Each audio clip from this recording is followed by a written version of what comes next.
Jamaah sekalian Allah, dalam waktu 15 menit ini saya akan menyampaikan 3 buah hadis.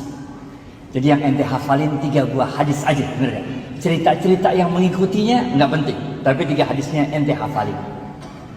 3 hadis inilah yang menjadi pilar-pilar utama ekonomi Islam. Rasulullah SAW pernah bersabda, amantu billah sumastaqim. Waktu itu Rasulullah SAW ditanya oleh sahabat, ya Rasulullah, jelaskan padaku apa itu Islam, yang dengan penjelasanmu itu aku tidak perlu bertanya lagi pada siapapun tentang apa itu Islam.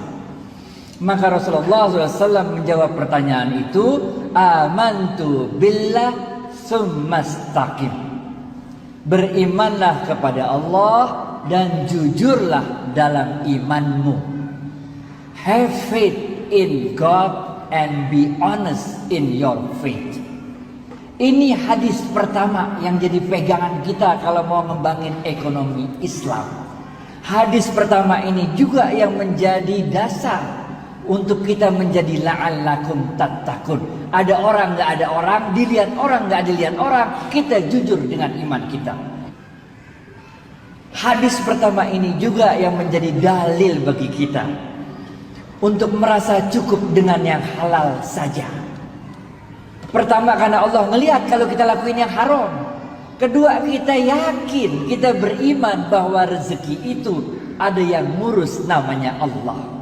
Sayyidina Ali bin Abi Thalib radhiyallahu anhu pernah berkata, jangan pernah khawatir untuk 2 hal. Yang pertama, jangan pernah khawatir dengan kematian. Ngapain ente khawatir dengan kematian? Udah ada jadwalnya mati. Kalau belum jadwalnya mati, enggak bakal mati. Yang dalam Al-Quran Allah mengatakan, kullu nafsin za'iqatul maut. Enggak usah dihitung-hitung mau mati berapa hari lagi, berapa bulan lagi, berapa tahun lagi. Enggak usah. Enjoy life, be happy. Karena kematian udah ada jadwalnya. Nggak usah khawatir sama yang mau mati, nggak perlu khawatir. Ada orang yang udah sakit lama kagak mati-mati, bener nggak? Yang ngarawati ya 3 orang mati terus, bener nggak? Yang kedua, jangan pernah khawatir dengan rezeki. Karena Allah berfirman dalam sebuah hadis qudsi, tidak akan meninggal dunia seorang anak cucu Adam sebelum semua jatah rezekinya dia terima. Jadi ente khawatir apa? Nggak bakal mati, men, nggak bakal mati sebelum semua jatah rezeki kita terima. Udah bisa jalan diri, makan diri, udah bisa ngapa-ngapain, udah kerja puluhan tahun, giliran PHK aja ente bingung ngapain, men?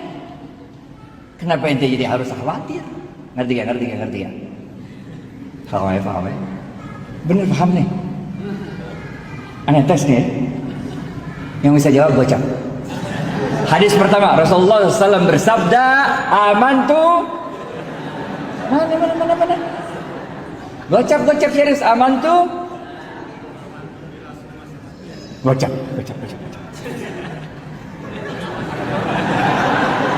Nyimak, berarti nyimak. Paham ya? Hadis pertama nih. Udah, beriman kepada Allah dan jujurlah dalam imanmu. Nggak usah khawatir rezeki. Kita nggak tahu di mana maut, tapi maut tahu kita di mana. Kita nggak tahu di mana rezeki, tapi rezeki tahu di mana kita. Paham. Hadis kedua. Nggak cukup, men. Kita jujur doang dalam iman kita nggak cukup. Iman aja apalagi nggak cukup, bener gak? Iman doang, ente nggak jujur sama iman ente nggak cukup, men. Ente beriman, tapi nggak jujur dalam iman. Disebut ente sebagai orang munafik. Gocap Pak.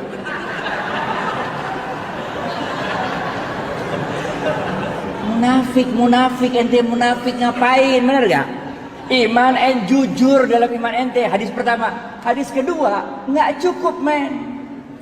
Ente nih tarawih berapa rakaat terserah dah. Khataman Quran berapa kali terserah dah. Umroh Ramadan, bener gak? Zikir terus, sholat malam. Tapi tetangga ente kelaparan, masuk surga apa kagak? Kagak masuk surga, men. Modal Islam kayak apa kayak begitu? Oleh karena itu hadis kedua Rasulullah SAW bersabda, Khairun nas. Gocap. Khairun nas anfa'uhum linnas.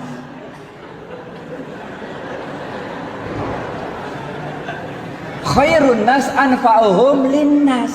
Sebaik-baik manusia adalah yang paling banyak memberikan manfaat bagi manusia lain. Banyakin kasih manfaat bagi orang lain. Paham ya?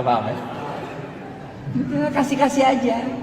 Rasulullah SAW waktu itu lagi berdiri, nengok ada seorang pelacur. Jibril turun dari langit atau aja gitu. Oh, ada apa Jibril? Gitu kira-kira.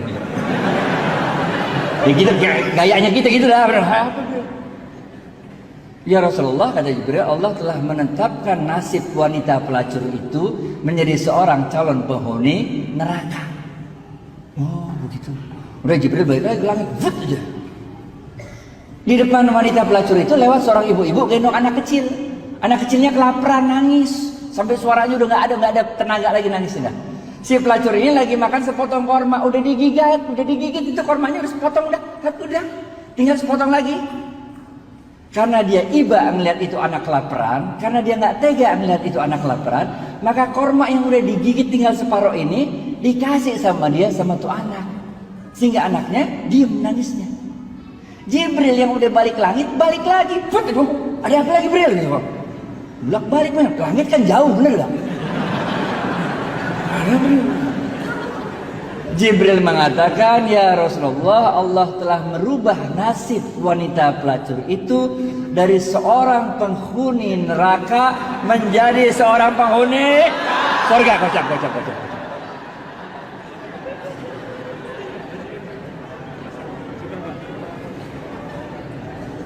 Jangan khawatir, saya dulu mahasiswa juga, kok kita tahu bagaimana keadaan mahasiswa. Saya mahasiswa juga men dulu, kalau makan tuh nggak ada yang model makan malam, makan pagi, makan siang nggak ada. Kalau kita makan jamak kosor. Siang enggak, malam enggak, kita kosor tengah-tengah, jamak kosor. Ntar malam kalau udah lapar dikit lalu cari burjo dah. Bubur kacang hijau. Khairun nas anfa'uhum linnas. Hadis ketiga terakhir, habisnya.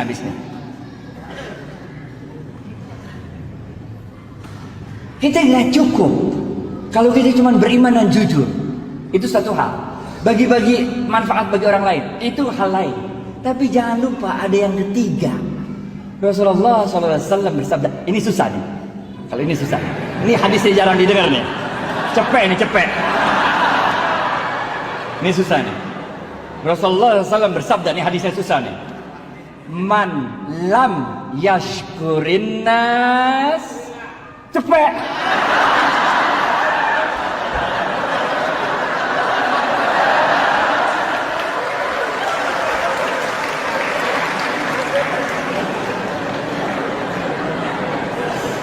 Man lam yashkurin nas lam yashkurillah.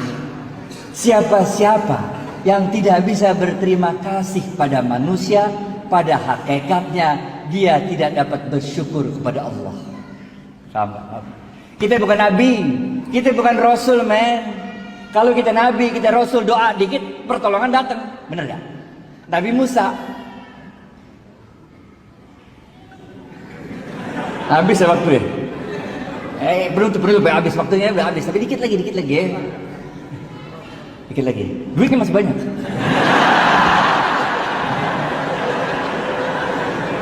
Nabi Musa, men, depannya Laut Merah, belakang Fir'aun, bagaimana coba?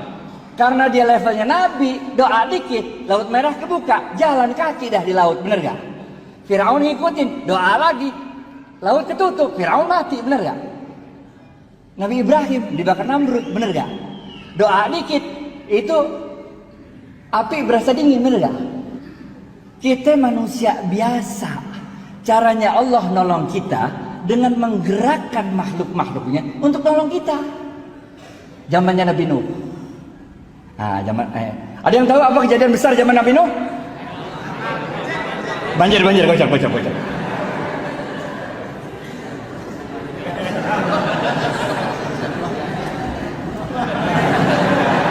Banjir, bener gak? Ada seorang ahli ibadah zaman Nabi Nuh. Kerjaannya ibadah terus, men. Nggak pernah nggak ibadah. Inna sholati wa nusuki wa mahyaya. Gocap. Ini jamaah masjidnya pinter-pinter semua ya. Air udah mulai banjir, udah sampai lutut men. Ini ahli ibadah terus doa-doa sama Allah. Tetangganya datang, dia bilang apa? Syekh, ayo cepat tinggalkan tempat ini. Kita gabung sama kapalnya Nuh alaihissalam. Kalau kakimu yang tua rental tidak sanggup berjalan ke kapalnya Nuh alaihissalam, biarlah kami yang menggendongmu untuk bergabung dengan kapalnya Nuh alaihissalam. Apa kata orang tua ini? Dia katakan, ruh, pergi kalian dari sini. Aku tidak butuh bantuan makhluk manapun. Hasbunallah wa ni'mal wakil. Gocap. Jadi ente mulai agak ngerti sekarang kan? Kalau saf depan dapatnya ontak, bagian belakang dapatnya telur kan? Mulai ngerti kan?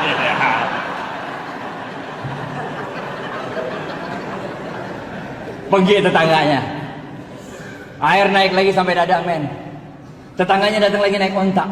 Dia bilang, Syekh cepat naik ontak kami. Kita gabung sama kapalnya Nuh alaihissalam. Ini air bentar lagi, air besar datang menghantam kita. Apa kata dia? Pergi. Nggak perlu bantuan makhluk manapun. Cukuplah Allah sebagai penolongku. Sungguh Allah sebaik-baik penolong. Pergi lagi tetangganya. Air naik lagi sampai loteng men. Ini ahli ibadah udah naik loteng, doa-doa sama Allah di loteng. Tetangganya datang lagi naik sampan kali ini, naik sampan. Dia bilang, Syekh cepat naik sampan kami, kita gabung sama kapalnya Nuh. Untuk ketiga kalinya dia usir, pergi. Saya nggak butuh bantuan makhluk manapun. Hasbunallah wa ni'mal wakil, ni'mal maula wa ni'man nasir. Benar aja dah. Habis itu banjir besar datang, vus saja. Nabi Nuh alaihissalam beserta kaumnya selamat naik kapal besarnya. Ini orang ahli ibadah meninggal dunia di bawah hajar sama banjir. Waktu dia udah meninggal dunia di hadapan Allah, dia protes. Udah meninggal, dia protes. Dia bilang apa? Allah, mata nasrullah. Mana pertolonganmu Allah? Where were you? Why didn't you help me? Kita lihat. Bahasa Inggrisnya gitu mah, enggak. Kalau nggak ngerti nggak apa-apa juga. Udah. Apa kata Allah? Allah katakan, bukankah telah aku kirim 3 kali pertolongan pada dirimu, tapi hatimu terlalu sombong untuk menerima pertolongan yang aku kirimkan. Ini orang kaget, 3 kali? Nggak ada 3 kali, dari mana? Nggak ada Allah, nggak ada 3 kali itu. Allah bilang, bukankah telah aku kirim 3 orang tetanggamu untuk memberikan pertolongannya pada dirimu, tapi hatimu terlalu sombong untuk menerima pertolongan yang aku kirimkan. Baru orang ini sadar. Jadi tetangga itu engkau yang kirim Allah katanya. Allah mengatakan, bukankah aku yang berkuasa atas hati manusia? Bukankah aku yang berkuasa untuk menggerakkan hati manusia, memberikan pertolongannya pada dirimu, tapi hatimu terlalu keras, hatimu terlalu sombong untuk menerima pertolongan yang aku kirimkan. Maka orang ini sadar, man lam yashkurin nas lam yashkurillah. Siapa-siapa yang tidak dapat berterima kasih pada manusia, pada hakikatnya dia tidak dapat bersyukur kepada Allah. Inilah yang kita sebut sebagai the month of thanksgiving. Kalau yang pertama tadi, masih ingat? Amantu billah sumastaqim, itu dalam bahasa Inggrisnya kita sebut the month of giving up bad things. Yang kedua, khairun nas anfa'uhum linnas, yang kita sebut the month of giving. Yang ketiga adalah man lam yashkurin nas lam yashkurillah. Siapa yang tidak dapat berterima kasih pada manusia, pada hakikatnya tidak dapat bersyukur kepada Allah, kita sebut sebagai the month of thanksgiving. Terus tingkatkan keimanan kita kepada Allah, terus tingkatkan giving kepada manusia-manusia lain, terus tingkatkan thank you kepada manusia-manusia lain. Fa insyaallah kita menjadi pribadi yang lebih baik. Dengan pribadi yang lebih baik itu, insya Allah kita bisa menegakkan kembali ekonomi Islam. Hidup ini bukan terserah kita, tapi hidup ini ada yang ngatur, Allah yang ngatur. Kadang-kadang bahkan suatu kekeliruan kecil pun yang kita nggak sengaja, Allah yang ngatur, akhirnya jadi bagus. Serahkan diri sepenuhnya pada kehendak Allah. Keredoan kita atas semua yang terjadi, kemampuan kita tawakal menerima apapun yang ditetapkan oleh Allah. Ketika orang sangat membutuhkan pertolongan kita, dan kita memberikan apa yang kita cintai untuk orang tersebut. Inilah yang disebutkan oleh Allah tadi, lan tanalul birra hatta tunfiqu mimma tuhibbun. Belum sempurna iman seseorang sebelum dia dapat memberikan apa-apa yang dicintai. Assalamualaikum warahmatullahi wabarakatuh.